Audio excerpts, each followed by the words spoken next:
Soy el doctor Antonio Eugenio Rivera Cisneros y junto con mis compañeros presentaremos el siguiente trabajo relacionado con la variabilidad de la frecuencia cardíaca como un biomarcador en la regulación autonómica cardiovascular en deportistas, diabéticos y corredores.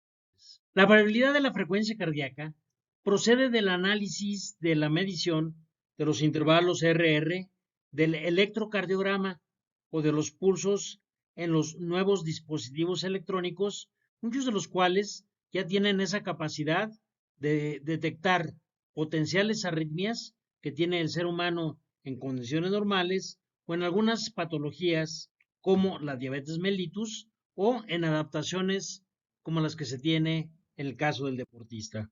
La variabilidad de la frecuencia cardíaca, también llamada heart rate variability en el idioma inglés, es normal. Con la edad es más alta en los jóvenes, entre 55 a 100 milisegundos entre el intervalo RR de un electrocardiograma y desciende a 25 a 45 milisegundos en personas mayores de 60 años y es un signo de vejez. Incluso puede presentarse prematuramente. Generalmente un rango saludable para adultos es entre 60 y 100 milisegundos, aunque varía según su condición física. Los valores bajan progresivamente debido al envejecimiento natural que tiene el ser humano. Este es un ejemplo que muestra entre cada pico R de un electrocardiograma y entre el segundo complejo, donde se lee 52 y 84, se puede apreciar que hay 972 milisegundos cuando el papel del electrocardiograma corre a 25 milímetros por segundo. Este se acorta cuando va disminuyendo la frecuencia cardíaca, que tiene una variabilidad, pues la frecuencia cardíaca no puede ser estática, aunque en algunas condiciones como la diabetes mellitus y otras enfermedades degenerativas no existe esta adaptabilidad, lo cual predispone a arritmias y muerte súbita en algunos casos. Como se puede apreciar en este electrocardiograma, vemos un corazón perfectamente adaptado, que tiene gran capacidad para movilizar su función cardíaca. La variabilidad de la frecuencia cardíaca refleja el equilibrio del sistema nervioso autónomo, que es un biomarcador validado de la regulación cardiovascular. Una variabilidad de la frecuencia cardíaca baja se asocia con mayor riesgo cardiometabólico y se ha relacionado esta variabilidad de la frecuencia cardíaca, entre otras cosas, con diabetes, enfermedad cardíaca, estados inflamatorios, depresión e incluso ansiedad. Existen pocos estudios que pueden hacer comparativo qué sucede con una persona físicamente activa, deportista, que tiene una mayor variabilidad, una persona sedentaria y una persona que tiene alguna patología. Se han hecho estudios, pero se han hecho de manera aislada, por lo que se justifica el presente estudio para evaluar el equilibrio simpático vagal mediante el análisis espectral de la frecuencia, la variabilidad de la frecuencia cardíaca en tres grupos: deportistas, diabéticos y sedentarios, los cuales, como he comentado, se han estudiado por separado. Pero es importante ver en atletas que existe un predominio vagal, según se ha descrito, en diabéticos, donde existe un déficit autonómico, y en personas sedentarias que tienen valores intermedios entre la salud y la enfermedad. La metodología es tomar un electrocardiograma clásico, como se puede apreciar en esta imagen, y también se puede tomar en posición sedentaria. El electro tiene 12 derivaciones, pero en D2, que es el vector principal, es el que se toma comúnmente como referente para medir el intervalo RR entre cada frecuencia cardíaca. La variabilidad de la frecuencia cardíaca refleja estas interacciones entre el sistema nervioso simpático, que es activador y acelera en estados de emergencia la frecuencia cardíaca, y el parasimpático, que se modula a través de una disminución o freno en la frecuencia cardíaca en situaciones emergentes.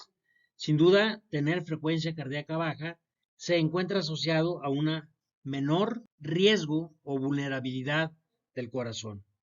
La frecuencia cardíaca en condiciones de reposo oscila entre aproximadamente 60 hasta 90 y algunas asociaciones toleran hasta 100 latidos por minuto. Si es más de 100 latidos por minuto, esto genera un cierto riesgo. La reducción de la variabilidad de la frecuencia cardíaca se asocia con mortalidad, estados inflamatorios, como lo que ha ocurrido y se ha detectado en la pasada pandemia, y asimismo disfunción metabólica.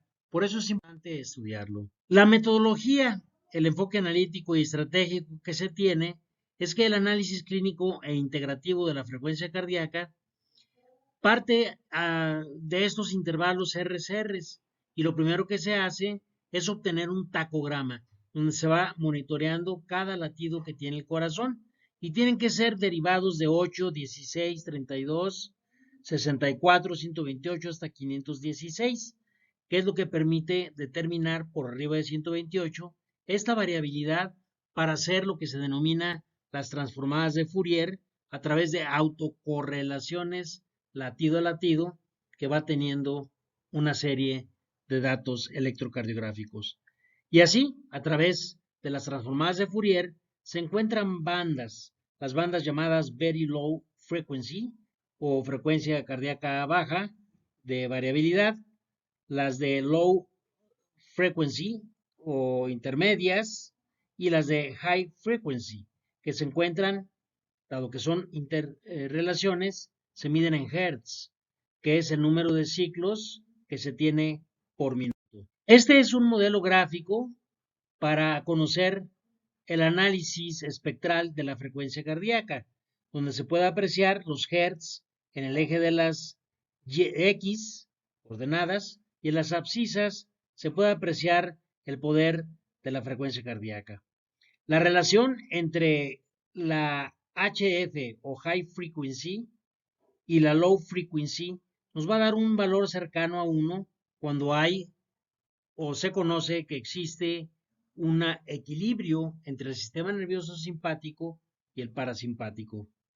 Pero existen de repente picos como el BLF, que como dijimos, factores como la termorregulación, cuando uno tiene fiebre o estados inflamatorios, o incluso factores hormonales, puede generar alteraciones en la variación de la frecuencia cardíaca. En general, los estudios que se han discutido a nivel internacional indican que los deportistas entrenados presentan valores altos de el pico de frecuencia alta, por arriba de 0.15 a 0.4 Hz, lo que indica un predominio parasimpático o vagotónico en reposo, y está reflejado con una excelente recuperación y adaptación cardiovascular que le permite al deportista recuperarse rápidamente después de un ejercicio. Se requieren de 6 a 12 semanas para que ocurra este fenómeno. En el deportista también encontramos que la baja frecuencia o low frequency se encuentra entre 0.04 y 0.15 Hz, que puede ser menor o similar en reposo, pero con gran capacidad de respuesta. El ratio o el índice de low frequency peak y el high frequency peak, es decir, entre el de baja frecuencia y de alta frecuencia, generalmente es bajo en reposo y refleja un equilibrio favorable. Y así se mide el poder total, que si es elevado, sumando estas dos frecuencias, indica una mayor capacidad global de adaptación autonómica. ¿Qué ocurre en las personas sedentarias que no hace ejercicio y que no tiene ninguna enfermedad? Bueno, generalmente el pico de frecuencia alta es significativamente menor que en atletas, indicando una menor actividad vagal, pero es el punto de referencia para poder compararlo en condiciones favorables o en personas que tienen una alteración degenerativa. Así, el índice de baja frecuencia y de alta frecuencia, LF entre HF, entre más alto en deportistas, refleja un tono simpático relativo más elevado. Personas con diabetes mellitus tipo 2 tienen una reducción generalizada porque hay un daño en la potencia de LF y de HF. Así que el poder total indica un desequilibrio en el sistema nervioso autónomo y por eso un diabético tiende a marearse, tiende a tener algunos problemas y está relacionado con el nivel de glucosa o descontrol metabólico que él tenga. El llamado Power Spectral Density o densidad de análisis espectral se mide bajo áreas bajo la curva, de acuerdo a la gráfica presentada previamente. Se utilizan métodos numéricos y para efectos del presente estudio se tomaron 596 latidos continuos para identificar las interacciones simpático-vagales en los 3 grupos de participantes. Participaron 33 personas, 11 deportistas, 11 personas sedentarias y 11 personas con diabetes. Grupos de 11 pareados por edad, entre los 20 y los 40 a 45 años como máximo. Se hizo un área bajo la curva y se presenta una mayor actividad vagal, una mayor o alta frecuencia y una menor frecuencia cardíaca en el reposo, dado que esta variabilidad explica la bradicardia o la menor frecuencia cardíaca que presenta el deportista. Por otra parte, los pacientes portadores de diabetes tienen una reducción en la variabilidad de la frecuencia cardíaca, dado que hay disfunciones llamadas autonómicas, y esto se mide con niveles de glucosa que nos permiten identificar el descontrol metabólico, pero un descontrol metabólico prolongado va generando una denervación de los nervios, alterando la función cardíaca. Así, glucemias superiores a 130 miligramos por decilitro o hemoglobinas glucosiladas de 5.4 a 11 gramos por litro en porcentaje va a generar un problema de salud. Por otra parte, las personas sedentarias, quienes no se mueven, quienes ahora hemos hecho un gran sedentarismo como un estilo de vida, porque pasamos grandes periodos de tiempo en nuestras computadoras, presentamos un perfil autonómico intermedio entre los deportistas y diabéticos, quienes presentan un tono vagal más bajo comparado con los atletas. Estas gráficas que se pueden apreciar aquí son tacogramas. El tacograma va midiendo la frecuencia cardíaca. Con el análisis de Fourier se hacen las gráficas en curva, es el método gráfico, pero también se pueden estimar con valores.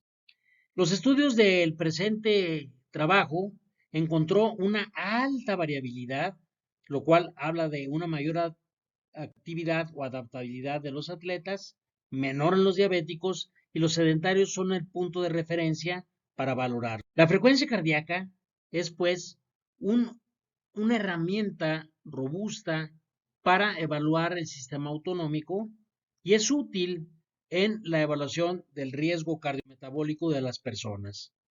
La evaluación de la disfunción autonómica permite la detección temprana de una neuropatía diabética para poder controlar más a los pacientes, un monitoreo del progreso y una adaptación en el deportista para ver sus avances. Por otra parte, nos permite estratificar el riesgo cardiometabólico. Los resultados en los deportistas superiores a más de 1000 milisegundos al cuadrado, dado que es un modelo de autocorrelación, está asociado a una frecuencia cardíaca menor, a una relación de 1, que eso fue lo que encontramos en el presente estudio, y como lo expresamos en un principio, se encuentra en mejores condiciones. Y prueba la mayor adaptabilidad de los deportistas y un menor riesgo cardiovascular. Esto es diferente a los diabéticos, quienes tienen un alto riesgo para enfermedad. Por su atención, muchas gracias. En adendum, se puede apreciar también que los sujetos sedentarios presentan un valor intermedio, por lo cual siempre van a hacer los comparativos para ver la mayor adaptabilidad que presentan los deportistas y la menor actividad que presentan los pacientes con alguna patología. Se han hecho estudios de correlaciones metabólicas y autonómicas en los cuales aquellas personas que presentan mayores niveles de hemoglobina glucosilada A1C presentan una menor pico de alta frecuencia, lo cual los pone en riesgo. Los diabéticos que también presentan elevados niveles de grasas como los triglicéridos van a tener también una disfunción en la relación del pico de baja frecuencia y de alta frecuencia. Asimismo, las lipoproteínas de alta densidad bajas, que es el llamado colesterol bueno, mal llamado, pero es un cardioprotector natural producido por el hígado y transformado periféricamente en nuestra sangre, reduce la variabilidad de la frecuencia cardíaca e indica una fuerte asociación con alteraciones entre el metabolismo y la regulación autonómica del corazón.